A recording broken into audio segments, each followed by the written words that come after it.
All right, folks. Well, it's the very first YouTube live for me and the Yama. How you doing there, Jamie? I'm doing good. We got to get some applause going Excited. there. Yeah. We need some applause going Yeah. there for the very first Yeah. YouTube live. Folks, if you are tuning in, a couple things we wanted to say to everybody. The first thing is we will be live after the Notre Dame Cincinnati game, and that will be I'd say roughly around 6:30, somewhere around that. I don't know. Well, maybe not that late. Probably about 6 o'clock Central Time, sometime around then.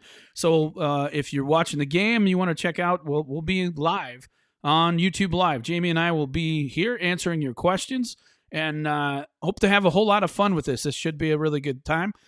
If you're not familiar with how all this works, there's a chat section on the right hand side, or you should be able to click on that, and it will allow you to ask us any questions you'd like to. So that's the easiest way for you to kind of get rolling with this and participate in this. So, um, Jamie, I'm pretty fired up about this game.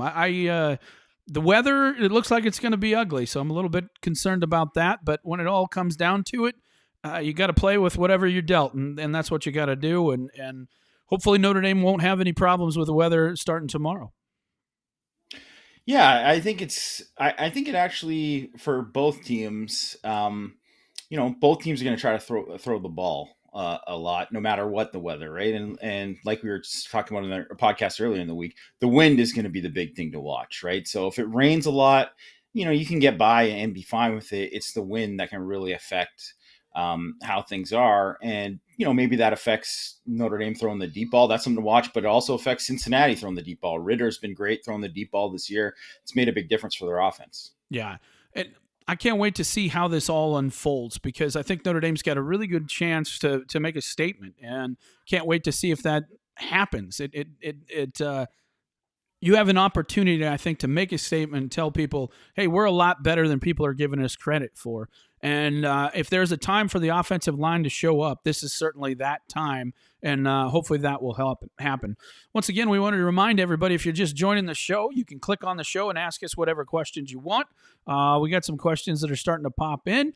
But I really, really think that if we can just get through this game, Jamie, if Notre Dame can somehow find a way to win this game, they have a really solid shot to where they could potentially go undefeated. Obviously there's going to be roadblocks, and they got to remain healthy and improve. But I just think the defense is starting to play so well that it's going to be tough for a lot of these teams to score on Notre Dame.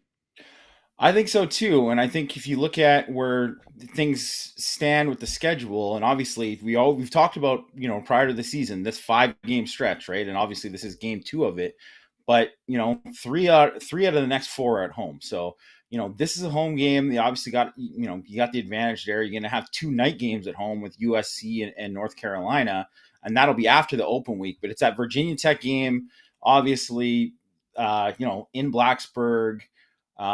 It's going to be rowdy there, right? That's going to be like the toughest environment Notre Dame has to play in all year. I think you can go back to that 2018 season. They handled it pretty good, right? So I think, you could see that happen again. But obviously, this is a much different team than that team, right? Especially that was a veteran team on defense too, right? And that those guys led the way. And ultimately, when Notre Dame's offense kind of started slowing that game, it was the defense that kind of took over. So that'll be interesting to watch. But I think really with this game, it's 2 top 10 teams, and I think with both teams, where Notre Dame, where obviously they got the questions offensive line, like we all know. Well, quarterback, certainly there's some questions there too, but I think Cincinnati, there's some questions too. They're kind of being anointed a little bit early, and they're coming in talking a big game, but they really didn't play well in that Indiana game. It's the only real team they played this year. They started really slow against Murray State, and they beat up on a pretty mediocre Miami of Ohio team. So they haven't really done anything yet. They're kind of like, even their last year, they played that tight game against Georgia, and they got kind of credit for that. But other than that, they won in the AAC, and I don't think the AAC was as good as it was maybe the previous year. So are they the best Group of 5 team? Probably, but I don't know if they haven't proven anything yet, and so it's like both teams kind of have a lot to prove going into this game. Yeah, I agree, and I just don't know. As I mentioned in my prediction over the weekend, or actually for today, I just don't think that their offensive line can handle what Notre Dame will bring as far as pressure goes up front, and we'll see what happens. We got one of our first questions here, and it is from Kevin McMillan. It says, "I know this is off Indy Cincinnati, but I wanted to ask you if you think that if you think Arch Manning is being overhyped a little bit." Just because of his last name. What do you think on that, Jamie?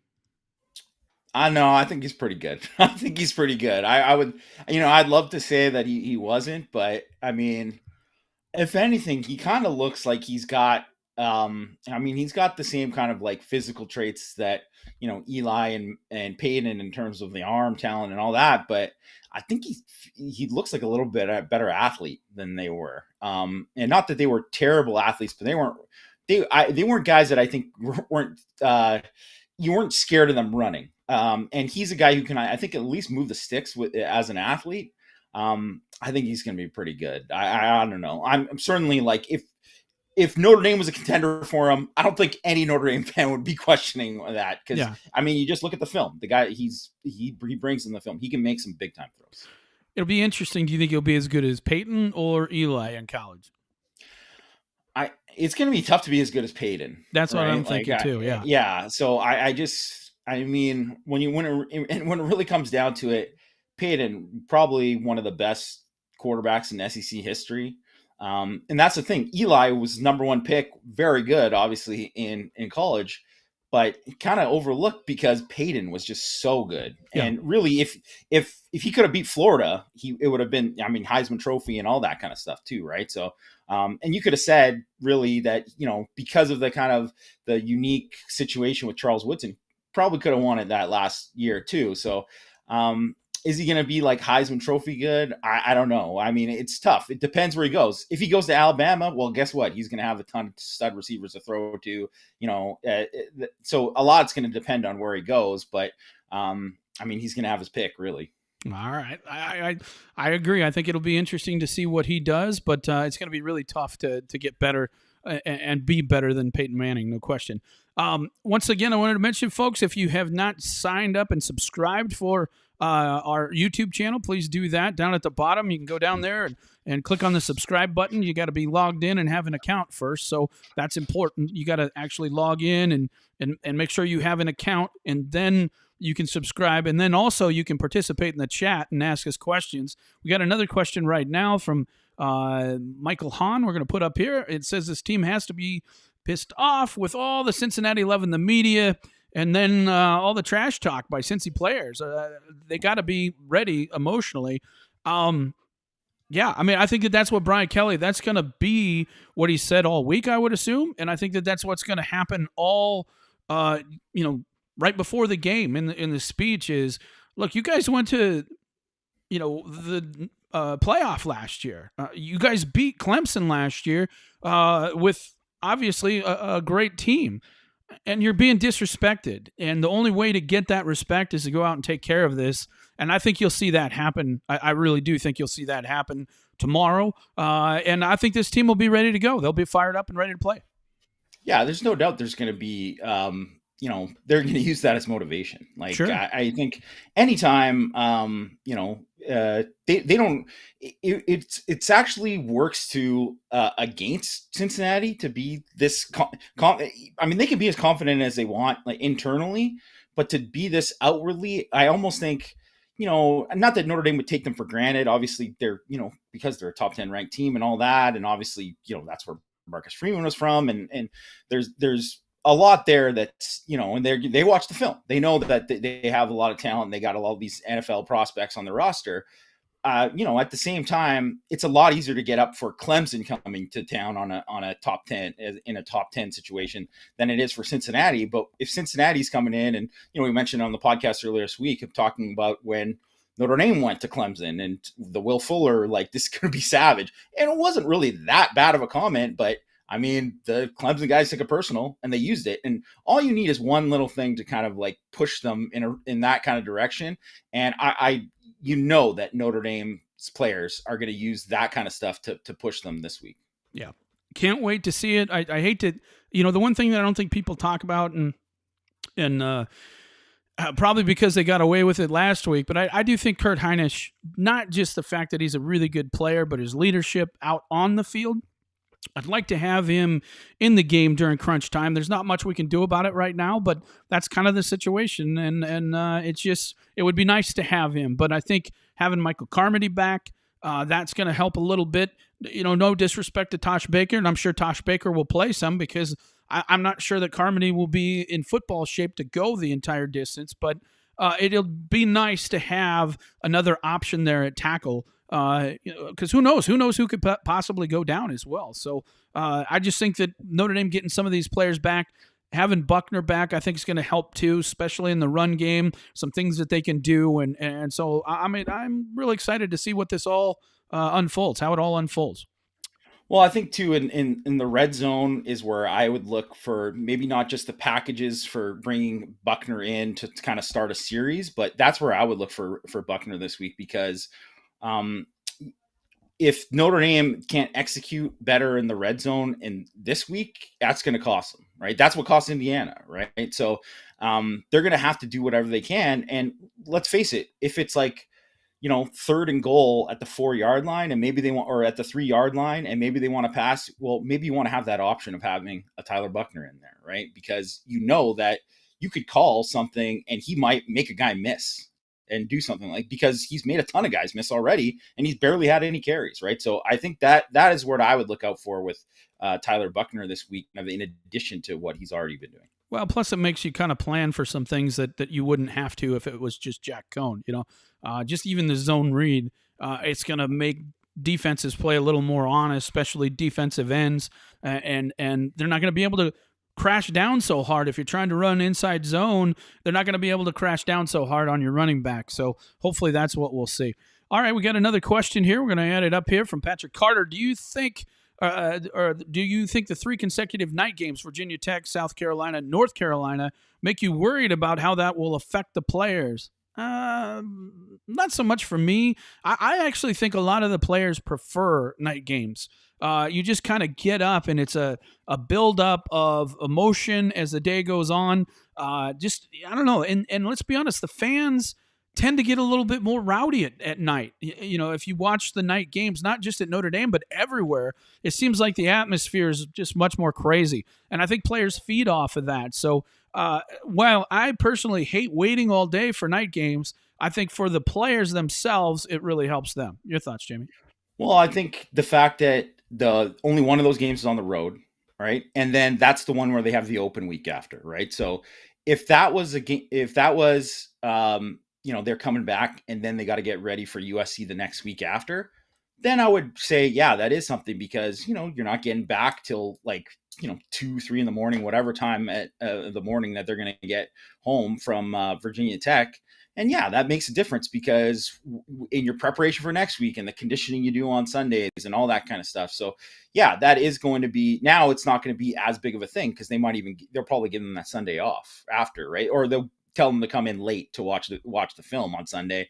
So, and then the other ones are home games. So it's not as big of a deal, right? You're done at, you're home, right? So it's not a thing where you have to wait and get home at 3 a.m. So I don't think it's that big of a deal in the long run. Yeah, I agree. Got another question here from Michael Hahn. We're going to pop this one up here real quick. And it says, how much of a chance does Notre Dame have with the 5-star quarterback visiting this weekend? Walker Howard's who he's talking about. Love the work Reese did to get him on campus. I've done some digging on this, and I wouldn't say it's like a real good chance at this point, but I also... I think it all depends. I think if I had to guess, I think what's happening here is the kid has a strong interest in Notre Dame and likes Notre Dame. That's good. But I think the thing that also is playing a factor in this is the fact that we don't know what's going to happen with Ed Orgeron and the LSU program. And so I think that maybe this is a situation where he's just looking for options in case they don't have Ed Orgeron as the quarterback, and you don't know who the next coach is going to be. You won't have the opportunity to develop a relationship with that coach. And so, to me, I think that has a lot to do with it as well. But look, this seems like a kid who could really like Notre Dame once he's there. And who knows, maybe he finds something that he really likes about it and fits in. So much of this depends on how well they fit in with the rest of the players. And do you feel like you fit in? And then, of course, the presentation that Tommy Rees and of course, everybody else involved in saying, if you come here, this is how we envision you. And maybe he sees something that he likes that way. And we'll see what happens. So any thoughts you wanted to add?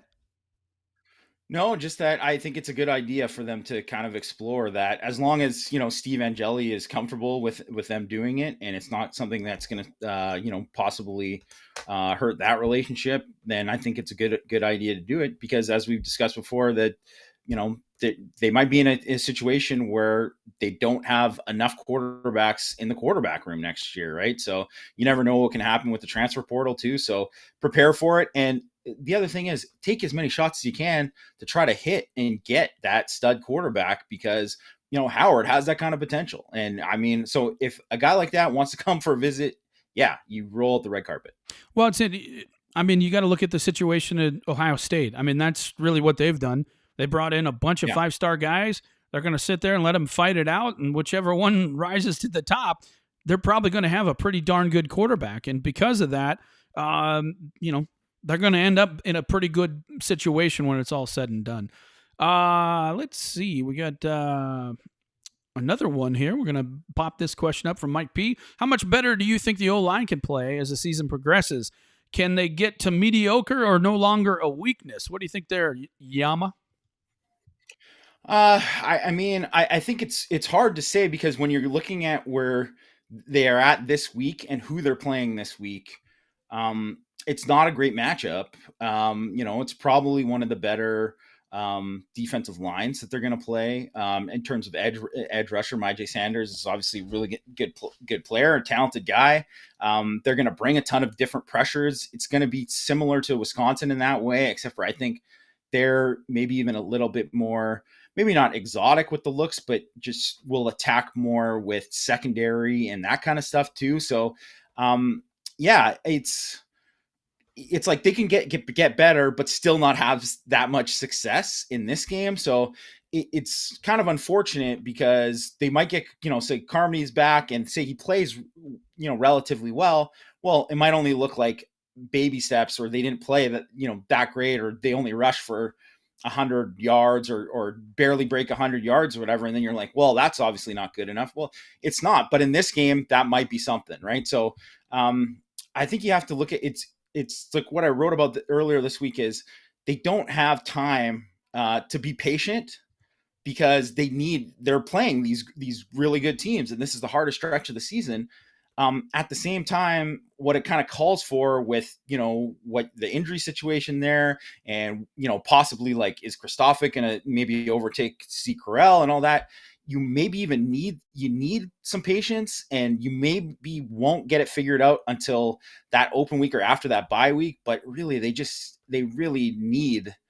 need to be better on an offensive line. The rest of the offense is just too talented for them to not be.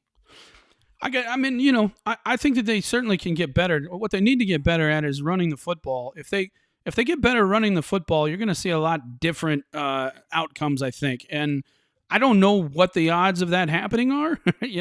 I guess we're going to have to see. But to me, I don't know, man. I look at the situation and I'm just kind of confused as to why it ends up being like this. Why does it have to be like this? And I don't really know the answer. But hopefully they can get it fixed, because it definitely needs to be fixed, and hopefully we'll see what happens. All right, we got some more questions here. Once again, we wanted to mention, if you haven't subscribed to our YouTube channel, go down at the bottom. You can click on the subscribe section. Of course, you have to have an account with YouTube first to do that.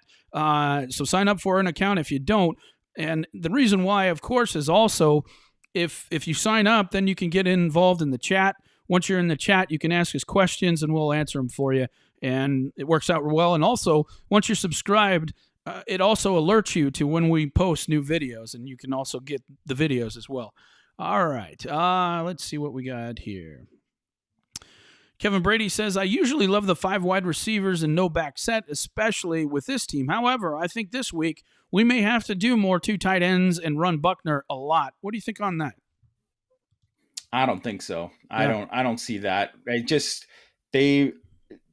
hasn't been an effective formation for Notre Dame. And I think when you're doing that, you're telegraphing what you're going to do, right? So even I like what they were doing with Buckner in that Purdue game where they had, they threw that bubble to Kevin Austin, obviously on the RPO, he dropped it, but I like that kind of like spreading out more because now that the teams have seen that, they're prepping for that. It's basically like a wildcat almost, right? So you have to be able to do more than that, which is one of the reasons why when they had that kind of double tight look and then they snuck out Tyree on the wheel route, like that was ideal that you could do that kind of thing out of it. So, I mean, you can mix it in, but I just don't think they're that great running 2 tight ends. They haven't blocked well enough at the tight end position for them to do that. And, we talked about George Tactics, 0 targets on the year, right? So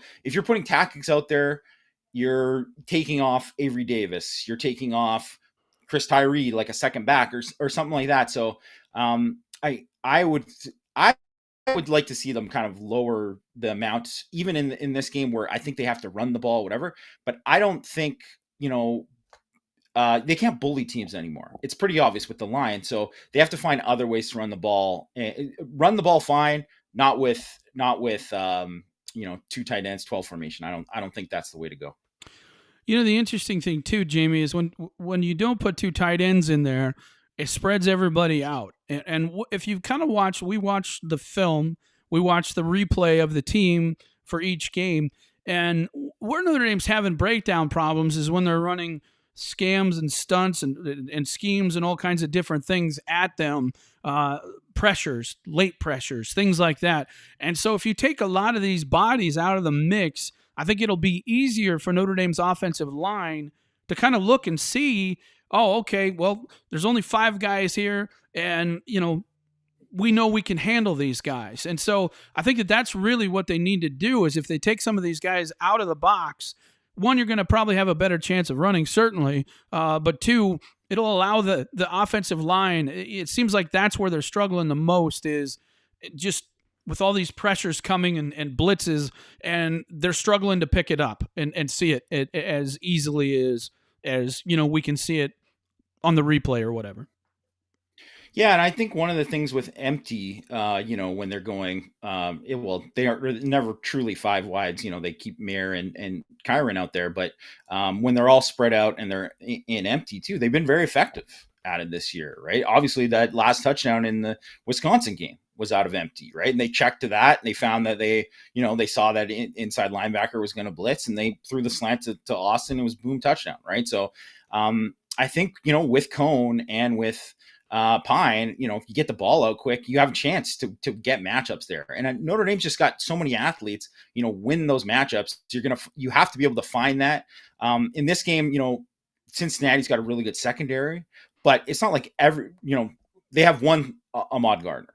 They don't have 5 Ahmad Gardners, right? So, you have to be able to pick your poison and find the right matchup. Exactly, because if you're only sending 2 guys out there, they're going to go after, or they're going to have to be defended by probably the 2 best players they have on defense, or certainly 2 of the very best. And so you want to have other options out there for your quarterback, and hopefully we'll see that happen.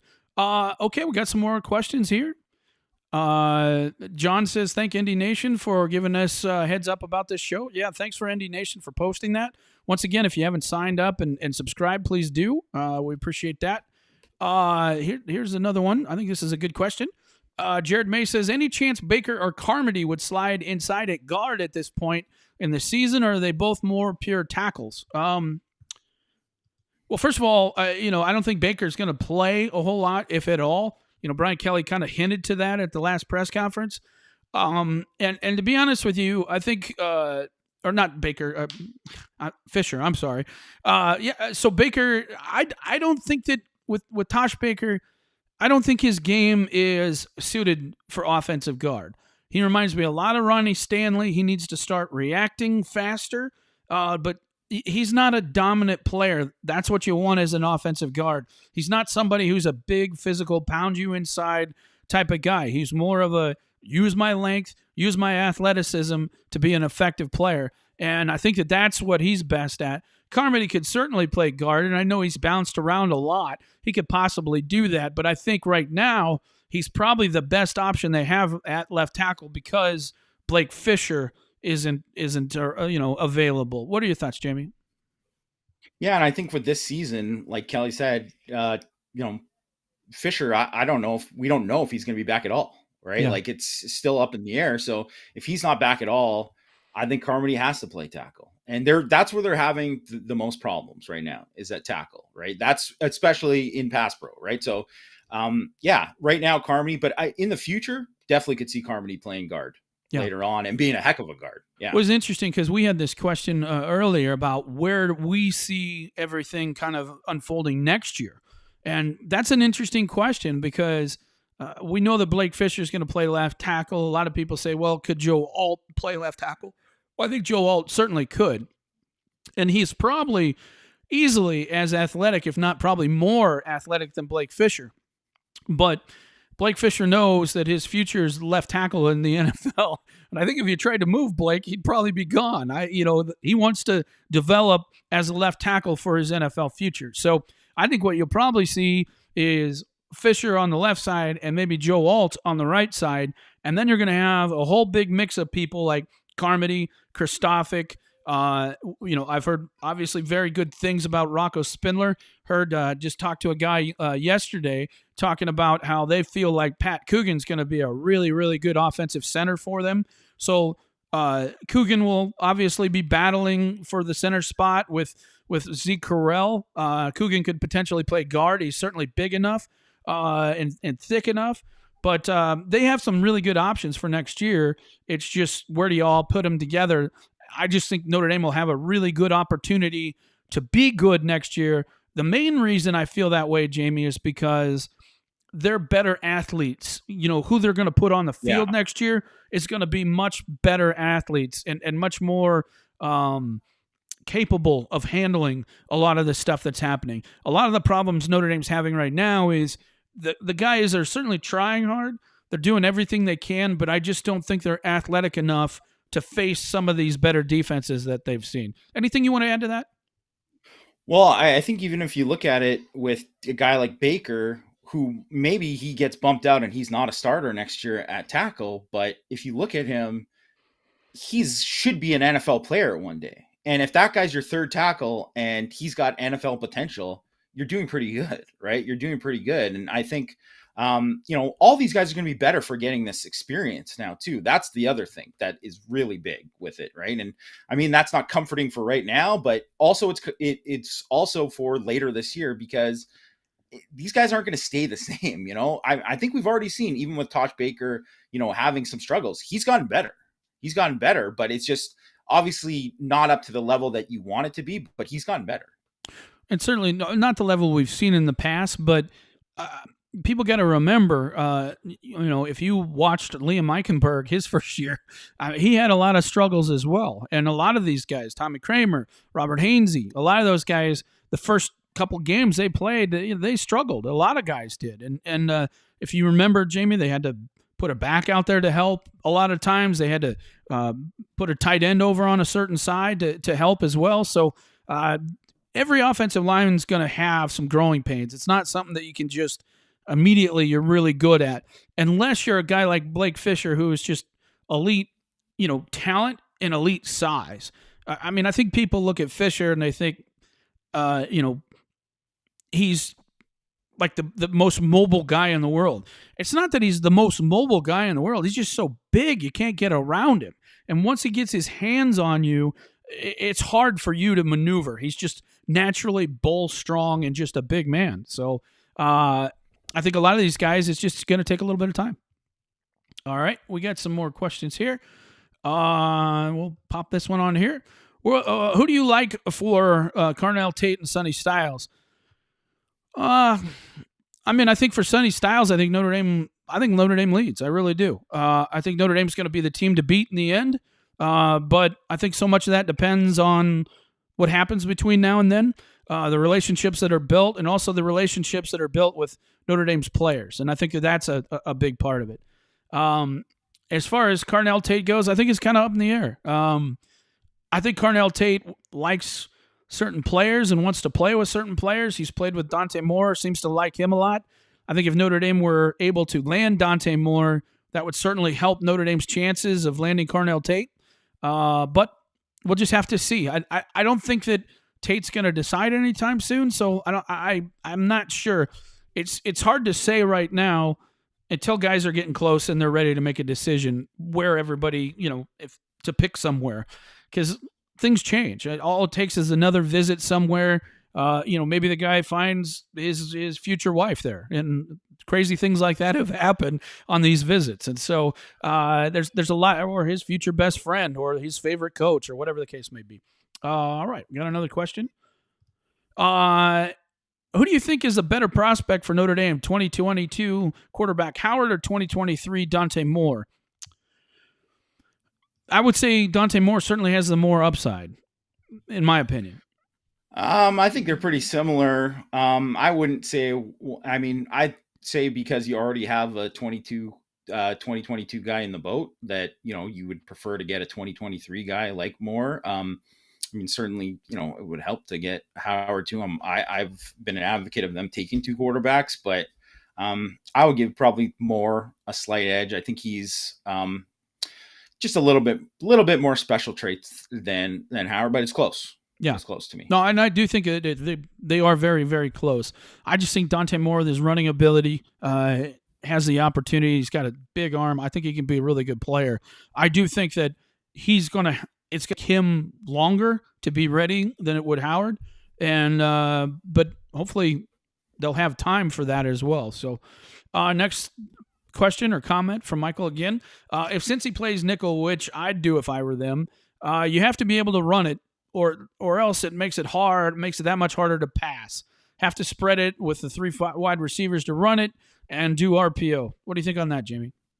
Well, their base is nickel, so they're going to play a ton of nickel, right? Yeah. That's what they do, right? So the dollar scheme, 3-3-5, they're going to play a ton of 3-3-5. That's who they are, right? They shift different fronts and stuff like that, but it's the same personnel, right? So, and they have three good corners, right? So they have a good slot corner, and they'll play that guy a lot. And he, they like to have those overhang players, and because they have those overhang players, it's really hard to run outside on them. It's just an overly fast defense. They are kind of built that defense and built that scheme, that Marcus Freeman was one of the architects of that, that's built to stop spread teams. Right. So in the old Notre Dame from last year actually would have been perfect to play heavy and kind of run at them and force them to kind of out of their comfort zone. Yeah. But Notre Dame, I don't think, can play heavy like that this year. So because of that, I mean, I think Notre Dame has to do whatever they can to do it. I would almost say you spread them out, but you got to run inside. Yeah, no, I agree. And I think that Notre Dame can have success if they spread them out. I think they can have success running on this team. So Scott R says, how much RPO does Indy run, and does that limit the offensive line from working to the second level because of the ineligible receiver downfield concerns as compared to straight inside zone call? Good question, Jamie. Thoughts? Yeah, that is a good question, but it doesn't really limit them because the ball's got to be out by that time. So, it's like RPO, you're making a quick read and making that like kind of predetermined read there. So, and I mean, really, they're pretty loose with the 3 yards rule. And I've seen guys like 6 yards down the field, they don't call it. So, but I mean, in saying all that too, I'm talking about this in general. Notre Dame doesn't run a lot of RPO. They're not running a ton of it. They run, a few times a game. I think they could probably run a bit more of it. But I mean, one of the things is they've tried to run it, and just for whatever reason, they haven't been able to complete a lot of those. They've had some drops, they've had some misfires from the quarterback. Yep. So they haven't yeah, they haven't executed it at a high level because there's some things there. And obviously, if Buckner's there, they have more options to do more of that with him kind of getting outside of the pocket and doing those RPOs too, right? So Yeah, I think Cohn's been a little bit inaccurate on that inside slant that you see so much of that. To Scott's point, I think that there's some merit to it in the fact that I think an offensive line, when he knows it's an RPO, he has to be a little bit careful about just exploding off the ball. You know what I mean? If it's an inside zone and you know it's an inside zone, then you don't have to worry so much about it. I don't think we have to worry with Notre Dame's line. They're not driving guys 3 yards off the ball right now. So I will respectfully disagree with that right now. They're just trying. Okay, in theory, I'm not saying what is actually happening. In theory, yeah. Yeah. Okay. Yeah. All right. Mark Pepper says, when do we break out the Zimas? No Zima for me. Absolutely no not. Thanks. Yeah, no, none whatsoever. All right, folks. Once again, if you have any more questions, get in the chat, ask us a question. We'll be on for just a little bit longer here, just kind of as a test run for what we'll be doing on Saturday. Got another question here. Toughest game on the schedule, the next one. Yeah, I could see the theory behind that. It's always certainly the one you're going to be focused on, but I'd say this one certainly is the toughest schedule right now. And if you look at the teams that are out there, I think that this is the best team that's left that's out there. Wouldn't you agree? Yeah. Oh, definitely. And I mean, you look at what USC and what's going on with them. They look a lot worse than kind of what their ceiling would have been. North Carolina, the same thing. Virginia, certainly their defense looks horrible. So Georgia Tech looks maybe a little bit scarier than you would have imagined. But I mean, I wouldn't put them on the same level of Cincinnati. And Stanford it's always a tough game when you go to Stanford for whatever reason, right? I mean, it's just like traveling out to the West Coast for whatever reason. Notre Dame has had problems playing there, but they're not it's not the best of the Stanford teams that they're playing. So I would say Cincinnati is by far the hardest one left on the schedule. Yeah. I couldn't agree more. And I do think that Virginia Tech game will be a challenge. I really do. Look, I know everybody thinks USC is garbage, and they really are garbage at this point, but they have the capability to be pretty good. But I just think their defense is so bad and so out of sync that I don't think it'll really matter. Even if they get hot offensively, I just think their defense is going to be real bad moving forward. And, a team like that, I think it's kind of one of those things where they're teetering on the level of, do we continue to fight or do we continue to crash? And I think, if you watch the Miami-Virginia game last night, Miami was very much on that edge where you sat and said, oh boy, it could really go south here in a hurry. And I was surprised they fought back and played well. So I think that USC is capable of that, and they do have some talent. We'll just have to see what happens. So, all right, got some more comments here. Todd says, I'm getting here late. Mike, apologies. Has the weather been discussed? I just feel like Indy has stunk in the rain as of late, or maybe I just can't get past the last Michigan game. Well, Lord knows they stunk in that game. Yeah, I'll say we discussed that day. Yeah, sorry to interrupt, Mike. The rain on that day, I mean, from what the forecast says, it's going to be nothing like the rain on that. The rain on that day was horrible on that day. And I was, because I was at that game, and it was one of the ugliest days I can remember in terms of the rain. And it was just It was just relentless with the way it came down. So I don't think it's going to be anything like that. Yeah, I don't think so either. And again, I think wind had a lot to do with that game in Michigan as well. And I think it hopefully won't be as bad this week. So question from John Coffey, who I think is a very good friend of mine, if it's the same John Coffey. Any similarities between the Cincinnati game and the 2019 Stanford game, another top 10 matchup that Indy handled? I guess in the fact that Stanford was ranked that high and you didn't know how good they were, and then you found out, hey, they weren't that good. So in that way, I think it could be similar. Very different teams, but Yeah. Yeah. in that sense too. And also if you look at that game, was very tight for a long period of time, and Notre Dame's defense did play well in that game, and then all of a sudden kind of the offense kind of broke out in the end, and obviously Dexter had that big game. But yeah, I guess I could kind of see it playing out. Like if you look at that Wisconsin game too, right? Very tight game.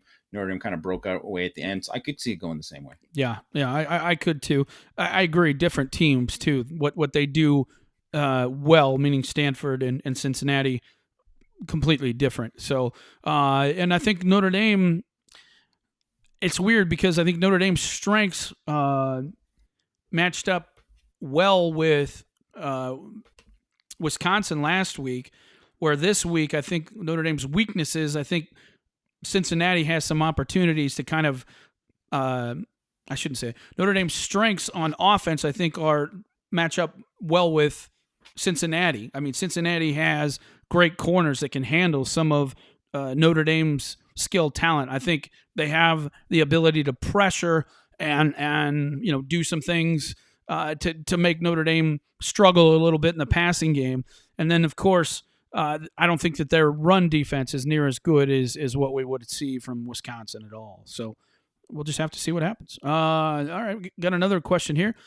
Do you think NIL money that fans feel like that they can criticize players more? Example, Rattler being booed at Oklahoma once they aren't performing. Very good question. What do you think there, Jamie? I think fans are going to boo. They've been booing forever. I think the fact that I think people don't forget just a few years ago, 2019 Virginia Tech game, Ian Book scores a touchdown to win the game. He did the to his own fans because he was getting booed in that game. People wanted to replace him. They were calling for Phil Dracovic in that game. They were booing Ian Book in that game. That was before NIL, right? So I don't think whatever, right? You don't think that the fans are going to boo in this game if Notre Dame's offense is stinking up? They'll boo. They will boo. I don't think it has anything to do with NIL. I think it does. I agree with you, JB Toyes. I honestly think it does because I think what's happened is I think fans are bitter. They love the way college football was, and I think that they anticipate what's coming with NIL money and that it's going to be a me game, which what we've seen a lot of times with, say, college basketball. And really, I think the one and done rule ruined college basketball. And because everybody's all about me and because of that, I think you're seeing fans saying, okay, well, if you want to be professional, we're going to treat you like professional athletes. I think you're going to start to see that more and more and more. And, people can say whether it's just or right, but hey, if you want to be known as, okay, look, I want to be paid for what I do, there's a price for that. And I think that that's what you're going to start seeing more and more of. All right, got another question. It seems Cross and Lacey are quicker off the snap than Heinisch. It's unfortunate Heinisch won't be available, but given Cincinnati's average offensive line, Lacey and Cross could be very disruptive. What do you think there, buddy? Well, I think, yeah, they easily could be. I think they were disruptive versus Wisconsin. I think people don't give Kurt Heinisch enough credit. He's pretty quick off the ball, actually, and I think that's one of his actual strengths, why he's not the biggest guy. Maybe not the most best laterally, and that's probably where, but he gets off the ball, and he can be violent off the ball. Both those guys, I think that's the strength of all of those nose guards, really, is all those guys really get off the ball and can be disruptive and kind of are pretty quick with their hands. Obviously, you heard Brian Kelly this week kind of praise Howard Cross for his hands. I don't think Notre Dame's going to miss a beat even without Heinisch this week. Yeah, they'll miss him, but I think they'll be fine. All right. Another comment here. Why do you think the tight end blocking hasn't been good this season? And it really, really hasn't been. I think you got some young players, guys who haven't had a lot of experience, haven't had a lot of snaps. Michael Mayer wasn't used a whole lot as a blocking tight end last year. He was some. But we know that Brock Wright was in there, for an opportunity as more of an inline blocker. We know what Tommy Tremble brought to the thing. And so George Tackett just hasn't played a whole lot. And I think that you have guys who aren't the biggest guys, a mere 250 pounds, but not a solid, huge, hulking man strength, 250 pounds. And usually you're going against guys who have man strength, 250-pound defensive ends. And if you don't have a lot of experience, I think that has something to do with it. Anything you want to add, Jamie? I just think Mayer plays so much. Yeah, I mean, Yeah. he's got to do so much in terms Yeah. of what he does in the passing game too. So I think that plays a part in. I mean, I frankly think he probably shouldn't play as much. They should give him a little bit more rest. I know it's hard to take him off the field, and maybe, but that's one of the issues of we haven't really talked about it that much. But Kevin Bauman Mm-hmm. not being there, because I think Bauman is a better receiver than Takix, and kind of has a little bit more of Mayer in him in terms of being a guy who can line up in line, but also has some really great ball skills. So I think they've missed Kevin Bauman too. And I think that's an area where he could have been really good. So that's something that to think about as well. Yeah. I think we'll see less two tight end sets moving forward unless we start seeing better production out of the tight ends and blocking. I mean, that's just the way I would look at it if I were Tommy Reese. You're taking a good player, a good skill player. Would you rather have a tactics kind of plugging things up in the middle, not necessarily doing a good blocking, or would you rather have Chris Tyree in the game at the same time with Kyron Williams? And that's kind of the choices that you're making in those situations. And so we'll see what happens. Got another question here. With USC or with UC having good corners and them hustling to cover the wide receivers, could Mayer have a big game? Yeah, I think so. I don't think that Cincinnati has a lot of great linebackers either. I think they got some guys that are solid, but I wouldn't say they're elite. We'll see what happens. Thoughts, Jamie? Well, I think Beavers is a better pass rusher than he is a cover guy. He's a decent cover guy. DeBlanco, who's the other inside linebacker, is more of like a plugger inside. I don't think those guys are going to be matched up. Pace would be the guy who would probably be matched up on him more. But I think that is a matchup I would like to see for Notre Dame. And we'll see if they're going to put their nickel on him. And I think if anytime you can get Michael Mayer singled up in this game, I think you want to try to take a shot with him. Yeah, no question. All right, got another couple questions here, then we'll call it good. I think Matt hinted at a team NIL deal for Notre Dame. Can you comment? I think we've heard that there could be some stuff coming here. I wouldn't want to comment, without knowing 100% exactly what's going to happen. We've heard some things. We've heard some good things. But until stuff's released, I just don't think it really does any good. We don't even know whether stuff's finalized at this point. But I think it'll be a good thing for Notre Dame if and when it's done. Jake Spangola says Heinisch is lightning off the ball this season. I agree. Heinisch, what he does, and we talked about this on the podcast, Jimmy, is he just does such a great job of pushing people back. And he has good quickness, too, where he can shoot a gap and become, a player that forces you to make changes as far as if you're a running back or a quarterback. Do I have to step sideways to make this throw? Do I have to worry about the tackle if I do that? If you're a running back, my hole is supposed to be the A gap, but all of a sudden I got a problem here, and now I have to change direction. He's really good at that, but really what I like about Heinisch is he does a really good job of taking that center and pushing him back and pushing that pocket back to hopefully where your outside pass rushers start to close that pocket and close it in on him. And when you get that good upfield pass rush, it makes it real difficult for the quarterback. That's something that Jack Cohn's dealing with right now as well, Jamie. Yeah, and I think with Heinisch, what he does really exceptionally well is, stand his ground against the double and really help make it easier for the inside linebackers to make plays. And that's the thing where, with Cross and Lacey, maybe they don't feel they have to double as much right now. And they got to keep playing like they did against Wisconsin and then force that double. And then that's going to make the life easier for those linebackers too. All right. Got another comment here. Speaking of Bauman, is he expected back sometime this season? I to be honest with you, I really don't remember. Do you, Jamie? Do you remember what the? I think they said 4 weeks at the time, but usually when they say 4 weeks, that means when 4 weeks he'll be back like practicing. So I would say, maybe we'll Maybe after probably the learn bye more week? after the bye. Yeah, Yeah, that's what yeah, I would expect. Probably yeah, second half of the season. yeah. Kind of what I thought as well. So, and I can assure you, they're very, very high on Bauman. They think he can be a really, really good player for Notre Dame. They're also really high on Mitchell Evans, and they think Kane Barron can be pretty good. And they're very, very high on the freshmen coming in. When you're talking about Holden Stays and Eli Raridan, extremely high on both those guys. So I think tight end's going to be in good shape for quite some time. All right, we got one more comment here, and let's see what we got here. Hey guys, just wanted to say I love the show. It's been part of my daily commute for years. New format is great. Gives us more content. Appreciate it. Well, thank you so much, Jeff. We greatly appreciate it as well.